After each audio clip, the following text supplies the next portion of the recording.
Hello, my name is Mark Franzman, and what you're about ready to hear was a message delivered at Calvary Baptist Church in Clearwater, Florida. It's a message that was presented for our law enforcement, fire department, and EMS personnel. I've had the privilege of traveling all over the country and sharing this powerful story of God's amazing grace and His deliverance from hurts and pains. So my prayer for you today is that you allow God to minister to you through this message. So sit back, hold on, you're about ready to experience a modern-day miracle.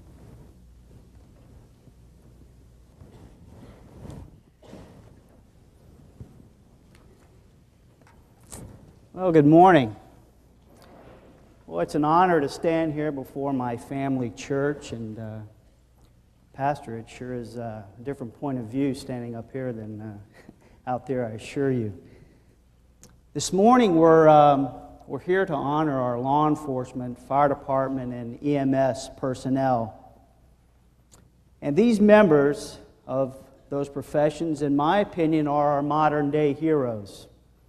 Often society lifts up the professional athlete to the status of hero. But I strongly disagree with that.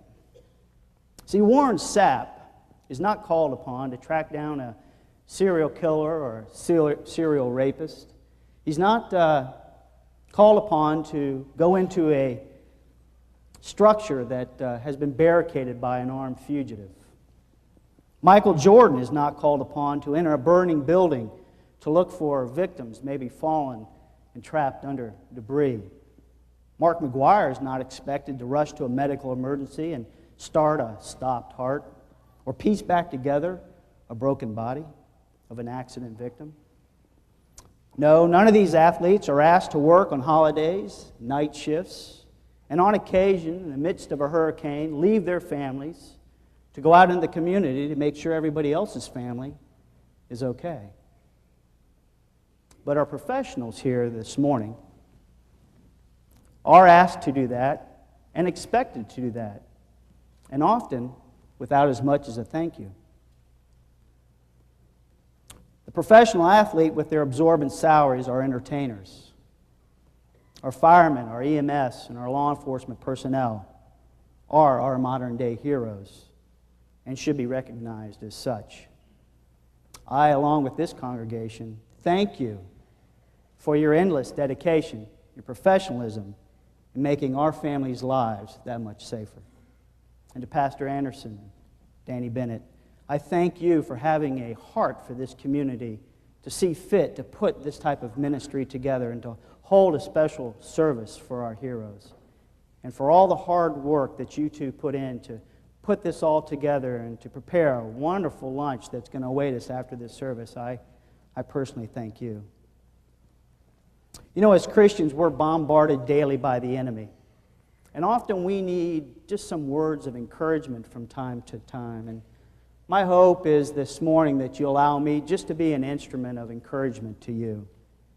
You know, it's been said very few people in this world are fortunate enough to ever live out a childhood dream. But I stand before you this morning as one of those fortunate few.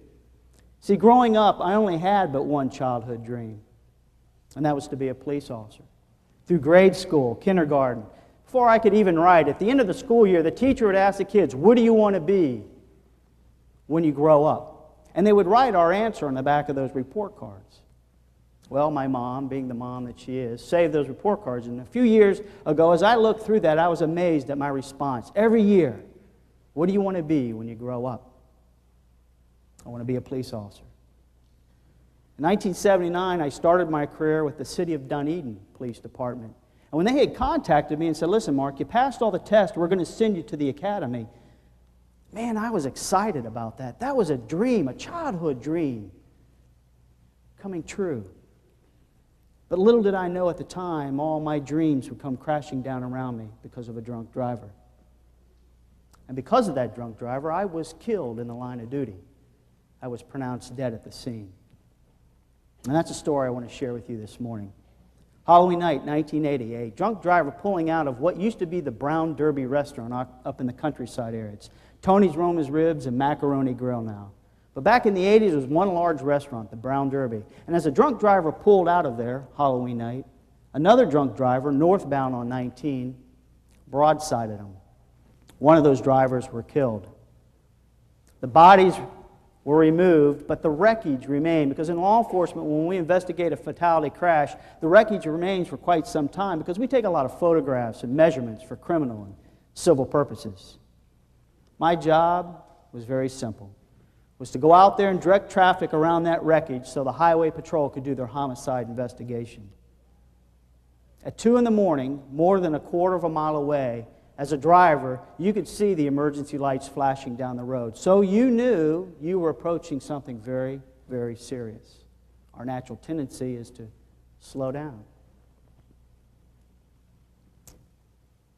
As I stood there directing traffic, another drunk driver, not traveling at 4 and 5 miles an hour, but estimated speeds at 45 to 50 miles an hour, plowed into me, knocking me 82 feet 7 inches down the highway. I suffered double compound fractures to both legs, broken right arm, collarbone, toes, and feet. As police officers rushed to my aid, I was literally bleeding to death before their eyes. A female nurse in full operating scrubs appeared at the scene and started to hand out gauze to the officers and telling them where to apply pressure on my body to control the bleeding. She had said she just finished her shift at the hospital and she worked in the surgical unit. As paramedics arrived at the scene, everybody stepped back so they could start to work on me, and an officer turned to get her personal information. They wanted to know who she was. She was instrumental in saving my life. She had disappeared. Officers had told me later that no one had seen her approach nor depart that evening. Who was this nurse? There was approximately 150 patrons still out from the Brown Derby restaurant observing all this, still there from the first crash. Surely they would have seen some sort of car, give some sort of description. And a couple officers ran across the highway and started to interview some of these patrons. None of them saw a nurse. Their comments to the officers, we only saw fellow officers working on them. Who could she have been? Later, as the paramedics dropped me off at the hospital, the officers got with them, and surely the paramedics would have known this nurse. They're in the hospitals all the time. They work together so often.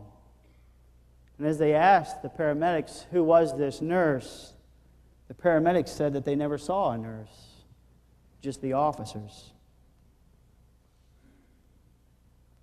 Who was this mysterious nurse?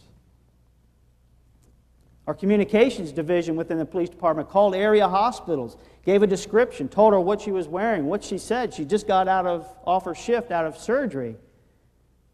The hospital says, we have no idea who she is, and the shifts don't end at 2 o'clock, and they never leave the hospital with their scrubs if they're in surgery. They're left behind to be cleaned and sterilized. Our communications section couldn't believe it. Even in the police report, it said, due to the strange disappearance of the female nurse, we are unable to ascertain her identity. Who could this nurse possibly have been, and what was her purpose for being there? In Psalms 91, verse 11, the Bible tells us, for he will command his angels concerning you to guard you in all your ways. You know, looking back, I feel in my heart that this nurse, who had mysteriously arrived as well as departed, was an angel sent by God to take care of me in my time of need.